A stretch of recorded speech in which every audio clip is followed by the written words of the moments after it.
Henry ate dinner at the hotel and started wandering around taking photos.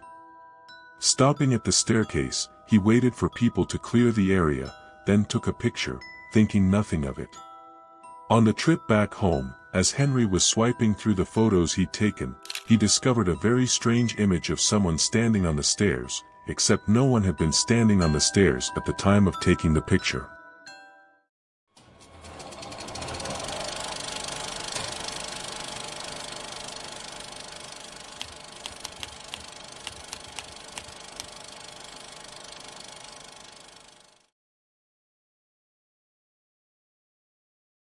When Marty was a child back in the 90s, she was a fan of ventriloquist Edgar Bergen and his dummy sidekick, Charlie McCarthy. She says that when her father came across a ventriloquist doll as he wandered through a small magic shop that was located outside of Santa Rosa, California, he decided to buy it for her birthday.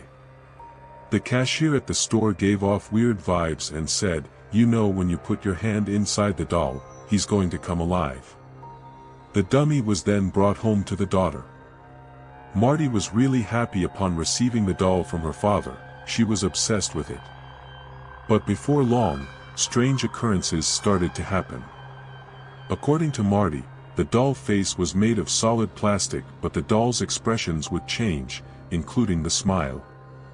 As Marty was really obsessed with the doll, worried what would happen to it, she kept it in a cupboard most nights. One such night, she and her family woke up to faint sounds of footsteps in their living room. At first, they thought it was the family dog or any other member of the family, but they went to look. No body was there, except for the doll, was sitting upright on the couch. One day Marty and her dad were away from the house while the uncle was at home, all alone. He said that he heard Marty's father calling for him in the living room, even though he was not at home. When the uncle went to look, there it was, the doll sitting on the couch again with no one else. Marty's entire family was scared of the doll. They would start hearing their names being called from different rooms, along with sound of footsteps, while no one was there at all except the doll.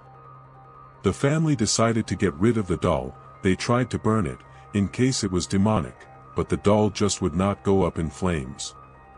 They tried cutting it with a knife, but again they were unsuccessful. Finally, they threw it in the trash can. After the garbage was collected, Marty's dad went to retrieve the bin. But the trash can was not empty. What was in it, you ask? The doll.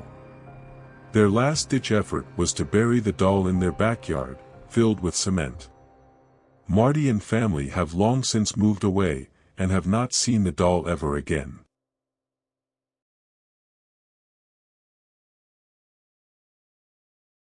The story takes place in the Stanley Hotel in Estes Park, Colorado. Stanley Hotel has been around for more than 100 years.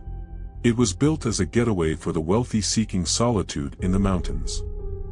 As the years passed on, occupancy declined, and by the 1970s, the Grand Hotel had fallen into disrepair.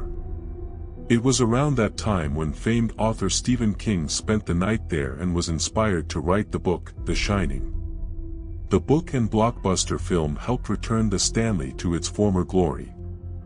Now, guests come in to see the hotel that inspired one of the scariest horror movies of all time. Given the history, it should not come as a surprise that many visitors have reported unusual happenings in the hotel.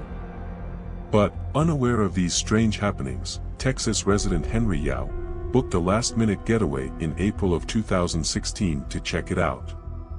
Henry ate dinner at the hotel and started wandering around taking photos. Stopping at the staircase, he waited for people to clear the area, then took a picture, thinking nothing of it.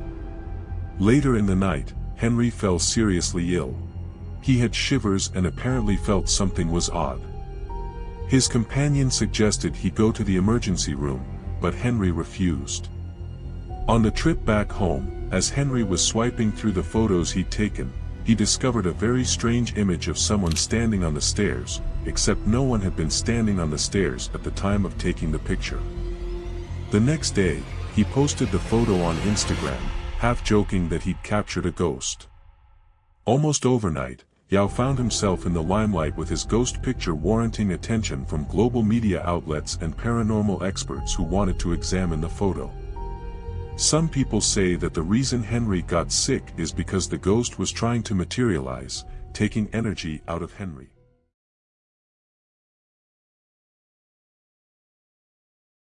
In 1990s, Julie, living in Portland, Oregon, was driving out of the city to meet up with her friends. As she was driving along the road, she found her stuck in traffic. The cause of the traffic was a dreadful car crash. As she passed the scene, she realized that there was a woman sitting in her passenger seat of the car, but she was the only one inside the vehicle. According to Julie, it sounds crazy, but the woman was dressed in all work clothes and was more freaked out than Julie herself.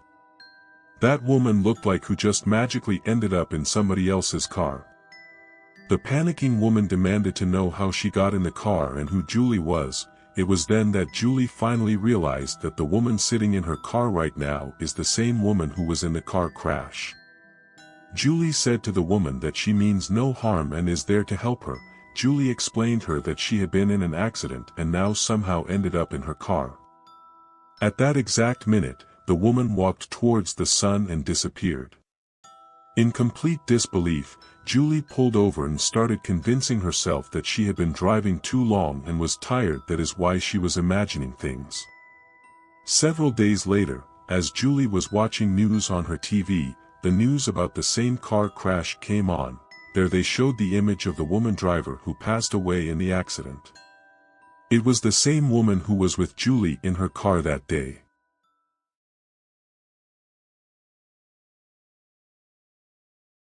In 1990s, Joe decided to move to Georgia from California. Soon, his brother followed him and rented an old house that was built in 1800s. The house looked nice from the outside, but it did not feel good from the inside. According to Joe, things in that house seemed very off from the very moment he stepped into the house. While Joe helped his brother in moving, he could hear whispering.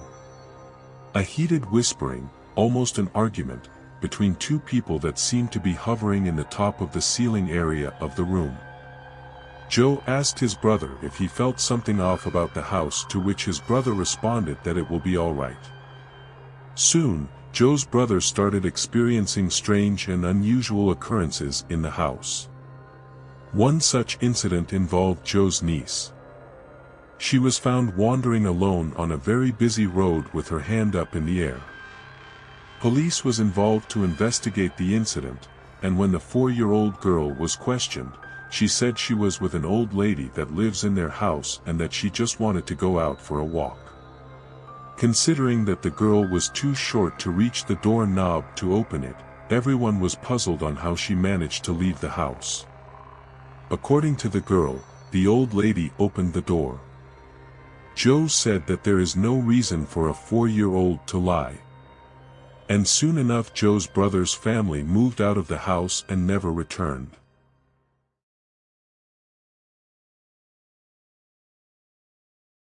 Kip, resident of New York State, had a house he and his wife purchased. Upon moving, Kip's wife invited her sister and her newborn baby for a visit. While they were sleeping in their respective rooms, Kip's wife overheard her sister talking to someone in the middle of the night. The next morning, when asked who she'd been talking to, her sister replied that she woke up in middle of the night to see an old lady standing over her baby. After that there were more unexplained incidents in the house. These incidents included lamps mysteriously moving on their own, and a very creepy incident with the fire alarm that went off while Kip's wife was out working in their garden. When she ran back into the house, she found one of the rooms in their house covered with white fog. Within moments the white fog disappeared and the alarm shut off. Now convinced that the house was haunted, Kip's wife reached out to the neighbors who told her that the previous owner of the property was a 90-year-old woman who passed away in a house fire. Needless to say, Kip and his wife moved out of the house as fast as they could.